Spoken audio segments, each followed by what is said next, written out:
ಒಂದೂರಲ್ಲಿ McGann ಮತ್ತೆ ಎಮಿ ಎಂಬ close friends ಇರ್ತಾರೆ. ಒಂದು ದಿನ ದಿಢೀರನೆ ಮೆಗನ್ ಮಿಸ್ ಆಗ್ತಾಳೆ. ಇದಾದ 3 ವಾರದ ನಂತರ ನಮ್ಮ ಎಮಿ ಸಹ ಮಿಸ್ ಆಗ್ತಾಳೆ. ಇದೊಂದು ಟ್ರೂ ಸ್ಟೋರಿ ಆದ ಕಾರಣ 2011ರಲ್ಲಿ ಒಂದು ಮೂವಿಯಾಗಿ ಕನ್ವರ್ಟ್ ಮಾಡಿರ್ತಾರೆ. ಅವರಿಬ್ಬರಿಗೆ ಏನಾಗಿದ್ದು, ಯಾರು ಕಿಡ್ನಾಪ್ ಮಾಡಿದ್ದು ಅಂತ ನಾನ್ ನಿಮಗೆ ಡೀಟೇಲ್ ಆಗಿ ಹೇಳಿಕೊಡ್ತೇನೆ. ಅದಲ್ಲದೆ ಇದರಲ್ಲಿರುವಂತಹ ಪ್ರತಿಯೊಂದು ಸೀನ್ ಸಹ ಅಷ್ಟು ರಿಯಲಿಸ್ಟಿಕ್ ಆಗಿ ಶೂಟ್ ಮಾಡಿರ್ತಾರೆ. 2007 ಜನವರಿ 14ರಂದು ಮೆಗನ್ ಎಂಬ 14 ವರ್ಷದ ಒಂದು ಸಣ್ಣ ಹುಡುಗಿ ಮಿಸ್ ಆಗ್ತಾಳೆ. ಇದಾದ 3 ವಾರದ ನಂತರ ಮೆಗನ್ ನ ಕ್ಲೋಸ್ ಫ್ರೆಂಡ್ ಆದಂತಹ ಎಮಿ ಸಹ ಬಹಳ ನಿಗೂಢವಾಗಿ ಮಿಸ್ ಆಗ್ತಾಳೆ. ಕೇಳೋದಕ್ಕೆ ವಿಚಿತ್ರವಾಗಿದೆ ಅಲ್ವಾ? ಸರಿ, ಹಾಗಿದ್ರೆ ಬನ್ನಿ ವಿಡಿಯೋ ನೋಡಿ ಬರೋಣ. ಈ ಕತೆ ಫುಲ್ ಆಗಿ ನೋಡಿದ್ರೆ ಮಾತ್ರ ನಿಮಗೆ ಕತೆ ಅರ್ಥ ಆಗೋದು. ಸಿನಿಮಾದ ಆರಂಭದಲ್ಲಿ ಎಮಿ ಮತ್ತೆ ಮೆಗನ್ ಎಂಬ ಕ್ಲೋಸ್ ಫ್ರೆಂಡ್ಸ್ ನ ತೋರಿಸ್ತಾರೆ. ನಮ್ಮ ಮೆಗನ್ ಗೆ ಡ್ರಿಂಕ್ಸ್, ಡ್ರಗ್ಸ್, ಸ್ಮೋಕ್ ಮಾಡೋದೇ ಒಂದು ದೊಡ್ಡ ಚಟ ಆಗಿರುತ್ತೆ. ದಿನನಿತ್ಯ ಅದರ ಅಮಲಲ್ಲೇ ತೇಲ್ತಿರುತ್ತಾಳೆ. ಆದ್ರೆ ನಮ್ಮ ಎಮಿ ಅವಳ ಆಪೋಸಿಟ್ ಆಗಿರ್ತಾಳೆ. ಮೆಗನ್ ಗಿರುವಂತಹ ಚಟದಲ್ಲಿ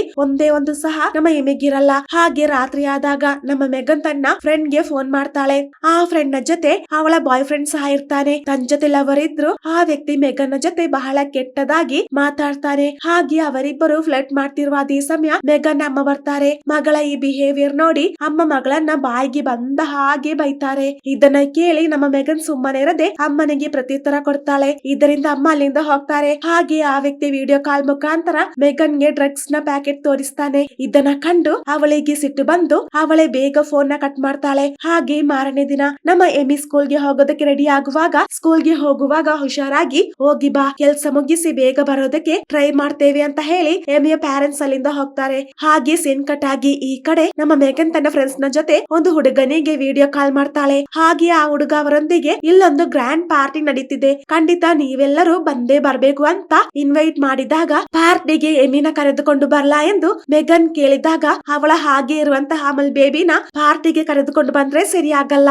ಒಂದು ವೇಳೆ ಎಮಿ ಬಂದ್ರೆ ಅವಳಿಗೆ ತುಂಬಾ ಬೋರ್ ಆಗುತ್ತೆ. ಇದರಿಂದ ಎಮಿ ಬರದಿರೋದೇ ಬೆಟರ್ ಅಂತ ಆ ಹುಡುಗ ಹೇಳಿದಾಗ, ಸರಿ ಹಾಗಿದ್ರೆ ನಾನು ಕೂಡ ಆ ಪಾರ್ಟಿಗೆ ಬರಲ್ಲ ಅಂತ ಮೆಗನ್ ಹೇಳಿದಾಗ, ಸರಿ ಬಿಟ್ಟಾಕು, ನೀನು ಪ್ರಾಬ್ಲಮ್ ನ ಕ್ರಿಯೇಟ್ ಮಾಡಬೇಡ, ಎಮಿನ ಕರೆದುಕೊಂಡು ಬಾ ಎಂದು ಆ ಹುಡುಗ ಹೇಳ್ತಾನೆ. ಹಾಗೆ ರಾತ್ರಿ ಆದಾಗ ಮೆಗನ್ ಮತ್ತೆ ಗ್ಯಾಂಗ್ ಆ ಪಾರ್ಟಿಗೆ ಬರ್ತಾರೆ. ಹಾಗೆ ಪಾರ್ಟಿ ಮಧ್ಯೆ ಒಂದು ಹುಡುಗ ಎಮಿಯ ಜೊತೆ ಕೆಟ್ಟದಾಗಿ ಬಿಹೇವ್ ಮಾಡಿದಾಗ ನಮ್ಮ ಎಮಿ ಬೇಗ ಆ ವ್ಯಕ್ತಿನ ತಲೆ ಹಾಕ್ತಾಳೆ. ಇದರಿಂದ ಆ ವ್ಯಕ್ತಿಗೆ ಸಿಟ್ಟು ಬರುತ್ತೆ. ಹಾಗೆ ರಪ್ಪ ಅಂತ 2 ಬಾರಿಸ್ತಾನೆ. ಏಟು ಬಿದ್ದ ಕಾರಣ ಪಾಪ ನಮ್ಮ ಎಮಿ ಅಳೋದಕ್ಕೆ ಶುರು ಮಾಡ್ತಾಳೆ. ಪಾರ್ಟಿಗೆ ಬಂದಿದ್ದು ನನ್ ತಪ್ಪು ಅಂತ ಮನೆಗೆ ಹೋಗೋದಕ್ಕೆ ಮೆಗನ್ ಎಲ್ಲಾ ಕಡೆ ಹುಡುಕುತ್ತಾಳೆ. ಹಾಗೆ ಬರುವಾಗ ನಮ್ಮ ಮೆಗನ್ ವಿಡಿಯೋ ಕಾಲ್ ಅಲ್ಲಿ ಕಂಡಂತಹ ಆ ಹುಡುಗನಿಗೆ ಪ್ಲೆಜರ್ ಕೊಡ್ತಿರುತ್ತಾಳೆ. ಇದನ್ನ ಕಂಡಂತಹ ನಮ್ಮ ಎಮಿಗೆ ಅಸಹ್ಯ ಆಗಿ ಅಲ್ಲೇ ವಾಮಿಟ್ ಮಾಡ್ತಾಳೆ. ಹಾಗೆ ಮನೆಗೆ ಬಂದ ನಂತರ ಎಮಿ ಮೆಗನ್ ಗೆ ವಿಡಿಯೋ ಕಾಲ್ ಮಾಡ್ತಾಳೆ. ನನಗನಿಸುತ್ತೆ ನಿನ್ ಫ್ರೆಂಡ್ಸ್ ಗೆ ನನ್ನ ಒಂಚೂರು ಇಷ್ಟ ಇಲ್ಲ ಅಂತ. ನಿನ್ನ ಫ್ರೆಂಡ್ಸ್ ನನ್ ಜೊತೆ ಆ ಪಾರ್ಟಿ ಮಧ್ಯೆ ಬಹಳ ಕೆಟ್ಟದಾಗಿ ಬಿಹೇವ್ ಮಾಡಿದ್ರು ಅಂತ ಎಮಿ ಹೇಳಿದಾಗ, ಒಂದು ವೇಳೆ ಆತರ ಇದ್ರು ನೀನದನ್ನ ಕೇರ್ ಮಾಡ್ಬೇಡ ಅಂದಾಗ, ನೀನ್ ಆ ಹುಡುಗನ ಜೊತೆ ಅಷ್ಟು ಕೆಟ್ಟದಾಗಿ ಯಾಕೆ ನಡೆದುಕೊಂಡಿದ್ದು, ನೀ ಮಾಡಿದ್ದು ತುಂಬಾ ದೊಡ್ಡ ತಪ್ಪು ಅಂದಾಗ, ನನ್ನ 10ನೇ ವಯಸ್ಸಿಂದ ನಾನು ಅದನ್ನ ಮಾಡ್ತಾ ಬಂದಿದ್ದೇನೆ, ಅದರಿಂದ ಇದು ಒಂದು ದೊಡ್ಡ ತಪ್ಪು ಅಂತ ಇಲ್ಲಿ ತನಕ ನನಗನಿಸಿಲ್ಲ ಅಂತ ಮೆಗನ್ ಹೇಳ್ತಾಳೆ. ಹಾಗೆ ಸೀನ್ ಕಟ್ ಆಗಿ ಜನವರಿ 10, 2007ರಂದು ಎಮಿಯ ಬರ್ಡೇ ಆಗಿರುತ್ತೆ. ಮೆಗನ್ ಒಂದು ಕ್ಯಾಮರಾ ನೋಡಿ, ಇವತ್ತು ನನ್ನ ಬೆಸ್ಟ್ ಫ್ರೆಂಡ್ ನ ಬರ್ಡೇ ಅಂತ ಹೇಳಿ ಲೈಫ್ ಲಾಂಗ್ ನಾವಿಬ್ರು ಹೀಗೆ ಕ್ಲೋಸ್ ಆಗಿ ಜೊತೆಗಿರ್ಬೇಕೆಂಬ ಆಸೆ ನನಗಿರೋದು ಅಂತ ಮೆಗನ್ ಹೇಳ್ತಾಳೆ. ಹಾಗೆ ಮಾರನೇ ದಿನ ನಮ್ಮ ಮೆಗನ್ ಒಂದು ಡೇಟಿಂಗ್ ಆಪ್ ಮುಖಾಂತರ ಒಂದು ಹುಡುಗನ ಪರಿಚಯ ಮಾಡಿಕೊಳ್ತಾಳೆ. ನನ್ನ ವೆಬ್ ಕ್ಯಾಮ್ ಹಾಳಾದ ಕಾರಣ ನನಗೆ ವಿಡಿಯೋ ಕಾಲ್ ಮಾಡೋದಕ್ಕೆ ಆಗಲ್ಲ ಅಂತ ಹೇಳಿದ ನಂತರ ಜೋಶ್ ತನ್ನ ಫೋಟೋನ ಮೆಗನ್ ಗೆ ಸೆಂಡ್ ಮಾಡ್ತಾನೆ.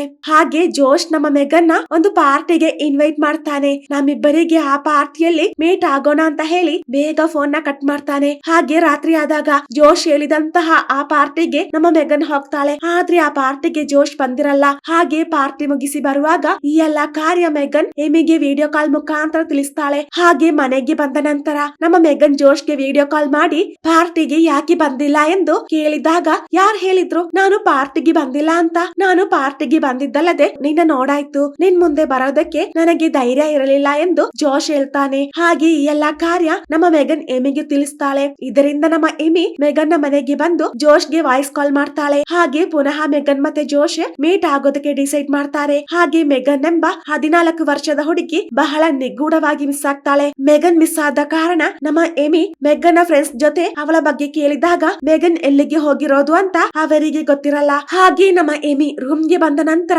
ಜೋಶ್ಗೆ ಫೋನ್ ಮಾಡ್ತಾಳೆ. ಮೆಗನ್ ನೆನ್ನೆ ನಿಮ್ಮನ್ನ ನೋಡೋದಕ್ಕೆ ಮನೆಯಿಂದ ಹೊರಟಿದ್ದು, ಆದ್ರೆ ಇಷ್ಟೊತ್ತಾದ್ರೂ ಮೆಗನ್ ಮನೆಗೆ ಬಂದಿಲ್ಲ ಅಂತ ನಮ್ಮ ಎಮಿ ಹೇಳಿದಾಗ ನಮ್ಮ ಜೋಶ್ಗೆ ಒಂದೇ ಒಂದು ಆನ್ಸರ್ ಮಾತ್ರ ಹೇಳೋದಕ್ಕಿರೋದು, ನಾನ್ ಅವಳನ್ನ ನೆನ ಕಂಡಿಲ್ಲ ಅಂತ. ಇದನ್ನ ಕೇಳಿ ಆ ವ್ಯಕ್ತಿ ಸುಳ್ಳು ಹೇಳ್ತಿರೋದು ಅಂತ ನಮ್ಮ ಎಮಿಗೆ ಗೊತ್ತಾಗುತ್ತೆ. ಕಾರಣ ಜೋಶ್ ದಿನವಿಡೀ ಮೆಗನ್ಗೆ ಫೋನ್ ಮಾಡ್ತಿದ್ದ. ಇದರಿಂದ ಜೋಶ್ ಹೇಳಿದಂತಹ ಎಲ್ಲಾ ಕಾರ್ಯಗಳನ್ನ ಆಲೋಚಿಸೋದಕ್ಕೆ ಎಮಿ ಶುರು ಮಾಡ್ತಾಳೆ. ಯಾವ ಕಾರ್ಯ ಅಂತ ನೋಡಿದ್ರೆ ತನ್ನ ವೆಬ್ ಕ್ಯಾಮ್ ಹಾಳಾಗಿದೆ, ಮೆಗನ್ನ ಮುಂದೆ ಬರೋದಕ್ಕೆ ಧೈರ್ಯ ಇಲ್ಲ ಅಂತ ಹೇಳಿದ್ದಲ್ಲ ಅವಳಿಗೆ ನೆನಪಾಗುತ್ತೆ. ಹಾಗೆ ನಮ್ಮ ಎಮಿಗೆ ಜೋಶ್ನ ಮೇಲೆ ಡೌಟ್ ಹೆಚ್ಚಾಗುತ್ತೆ. ಹಾಗೆ ಮಾರನೇ ದಿನ ಮೆಗನ್ನ ಮಿಸ್ಸಿಂಗ್ ಕೇಸ್ ಇಷ್ಟೊತ್ತರಲ್ಲಿ ವೈರಲ್ ಆಗಿರುತ್ತೆ. ಹಾಗೆ ಮೆಗನ್ ಒಂದು ಫ್ರೆಂಡ್ ನ್ಯೂಸ್ ಚಾನೆಲ್ ಅಲ್ಲಿ ಮೆಗನ್ ಎಷ್ಟೇ ಕಷ್ಟ ಆದ್ರೂ ಮನೆ ಬಿಟ್ಟು ಹೋಗಲ್ಲ, ಮೆಗನ್ನ ಯಾರೋ ಕಿಡ್ನಾಪ್ ಮಾಡಿದ್ದಾರೆ ಅಂತ ಹೇಳ್ತಾಳೆ.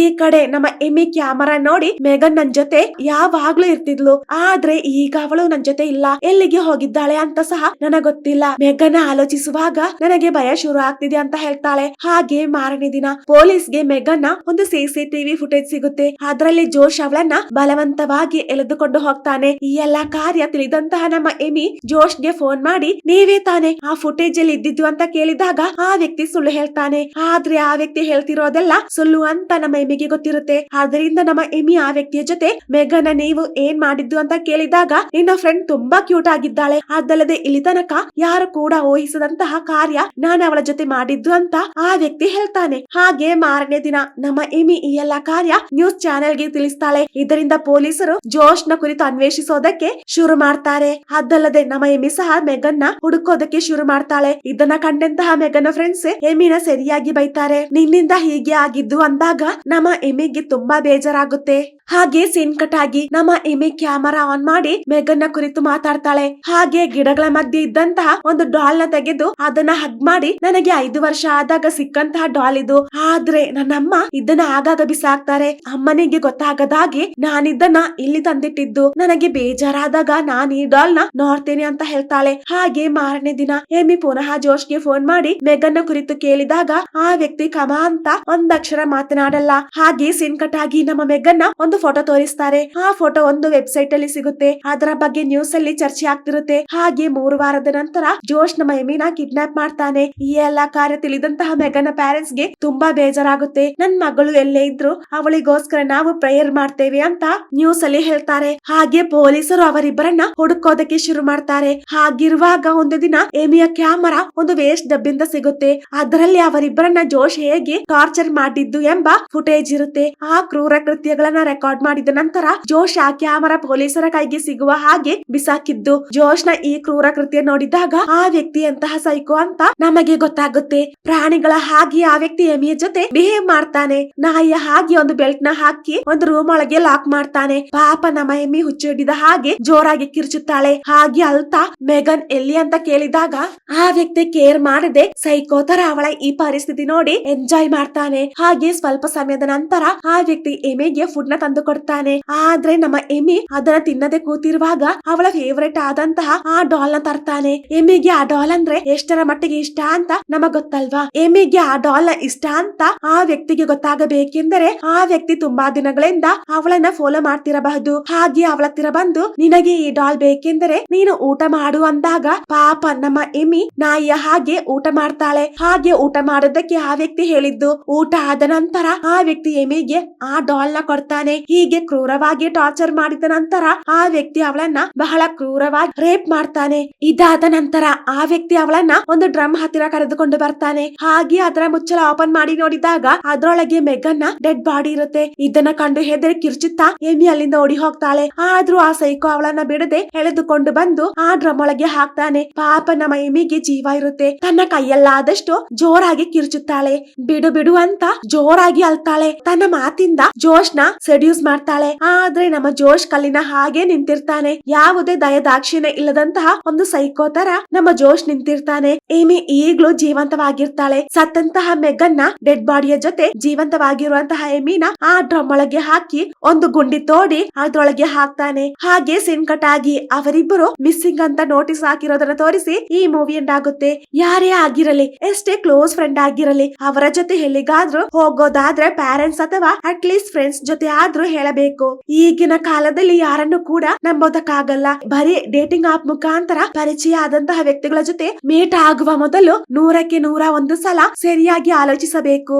ಇನ್ನು ಈ ಕೇಸ್ ಸಾಲ್ವ್ ಆಗಿಲ್ಲ. ಬರೀ ಹೆಣ್ಮಕ್ಳು ಮಾತ್ರ ಅಲ್ಲ, ಬಾಯ್ಸ್ ಕೂಡ ಸೇಫ್ ಆಗಿರಿ ಅಂತ ಹೇಳ್ತಾ ಈ ವಿಡಿಯೋ ವೈಂಡ್ ಅಪ್ ಮಾಡ್ತಾ ಇದ್ದೇನೆ. Thank you.